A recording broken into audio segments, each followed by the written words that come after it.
Assalamualaikum teman-teman, bertemu lagi dengan saya di video tutorial terakhir mata kuliah Praktek Peradilan Pidana Fakultas Hukum Universitas Syahkuala.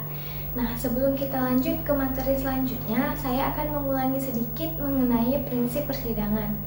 Prinsip yang pertama, persidangan pidana dilakukan secara terbuka untuk umum, kecuali untuk perkara kesusilaan atau yang terdakwanya adalah anak, maka persidangan dilakukan secara tertutup. Prinsip kedua, persidangan pidana harus dihadiri oleh terdakwa.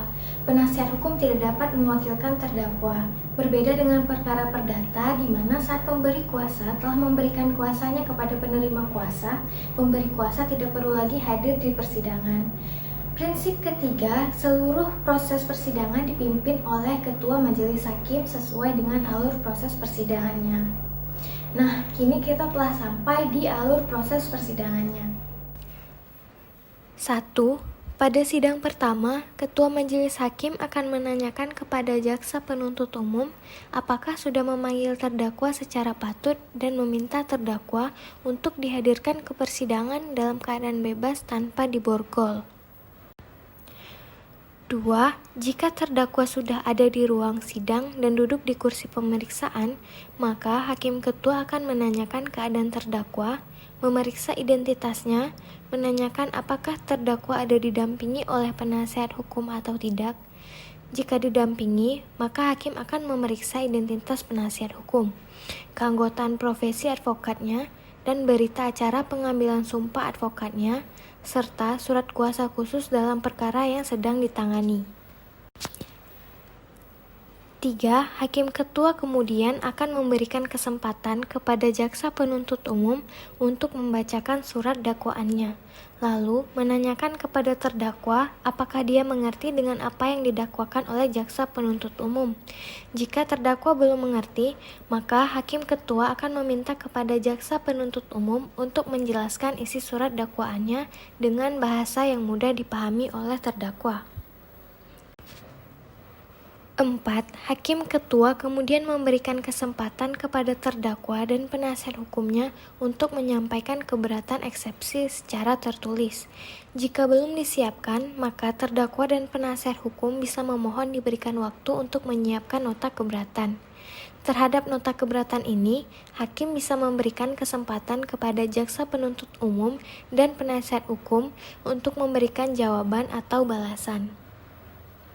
5. Majelis hakim kemudian akan bermusyawarah untuk mempertimbangkan nota keberatan terdakwa terhadap surat dakwaan dan menyampaikan hasilnya dalam putusan sela. Jika nota keberatan terdakwa diterima, maka pemeriksaan perkara akan dihentikan. Jika nota keberatan ditolak, maka proses pemeriksaan persidangan akan dilanjutkan ke agenda pemeriksaan alat-alat bukti. 6. Jaksa penuntut umum akan diberikan kesempatan pertama untuk membuktikan dakwaannya. Alat bukti yang pertama diperiksa berdasarkan pasal 184 KUHP adalah saksi. Dan di antara saksi-saksi tersebut, yang pertama harus didengarkan keterangannya di muka persidangan adalah saksi korban. Dilanjutkan dengan saksi-saksi lainnya. Selanjutnya, jika dibutuhkan juga dapat dihadirkan ahli untuk didengarkan keterangannya. Dalam proses pembuktian ini juga akan dikaitkan dengan barang-barang bukti yang dihadirkan baik oleh jaksa penuntut umum atau penasihat hukum. Alat bukti surat juga akan diperiksa di persidangan, termasuk keaslian dari tanda tangan jika ada dugaan pemalsuan surat. Setelah kesempatan jaksa penuntut umum untuk menghadirkan alat bukti, maka pihak terdakwa juga diberikan kesempatan untuk menghadirkan saksi-saksi yang meringankannya. Di bagian akhir acara pembuktian ini, maka terdakwa akan dimintakan keterangannya di muka sidang. Jika saksi dan ahli disumpah sebelum memberikan keterangannya, maka terdakwa tidak disumpah.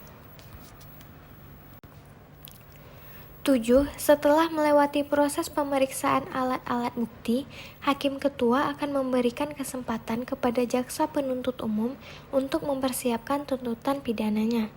Apa yang dituntut oleh jaksa penuntut umum sangat tergantung pada apa yang menurut penilaian jaksa penuntut umum berhasil dibuktikan secara meyakinkan di muka persidangan. Surat tuntutan pidana tersebut kemudian dibacakan di persidangan. 8. Terhadap surat tuntutan pidana tersebut, terdakwa dan penasihat hukumnya diberikan kesempatan untuk melakukan pembelaan diri atau pledoi. Nota pembelaan tersebut dibacakan di muka persidangan. 9. Hakim ketua akan memberikan kesempatan kepada JPU untuk menjawab pledoi tersebut, disebut juga replik, dan terdakwa juga diberikan kesempatan untuk menjawabnya, atau disebut duplik, sampai hakim memutuskan jawab-menjawab tersebut sudah cukup. 10. Majelis hakim kemudian akan menunda sidang untuk bermusyawarah dalam menjatuhkan putusan. 11. Hakim ketua akan membacakan putusan pengadilan pada hari sidang pembacaan putusan. Pilihan putusan dalam perkara pidana ada 3. Yang pertama, terdakwa dilepaskan dari segala tuntutan jika ternyata perkara tersebut bukanlah perkara pidana. Kedua, terdakwa dibebaskan jika persidangan tidak mampu membuktikan bahwa terdakwalah pelaku dari tindak pidana tersebut. Ketiga, terdakwa akan dijatuhkan pidana jika dakwaan yang dituduhkan berhasil dibuktikan di persidangan. 12. Terhadap putusan pengadilan tersebut, terdakwa dan penasihat hukumnya serta jaksa penuntut umum memiliki kesempatan untuk melakukan upaya hukum banding atau kasasi. Nah teman-teman, itu dia materi terakhir dari kelas praktek peradilan pidana ini ya. Semoga apa yang sudah dijelaskan dapat dipahami dengan mudah dan apa yang kita cita-citakan bisa tercapai. Dan juga semoga ketika kita menjadi aparat penegak hukum, kita menjadi aparat penegak hukum yang taat hukum dan menjunjung tinggi keadilan. Terima kasih. Wassalamualaikum warahmatullahi wabarakatuh.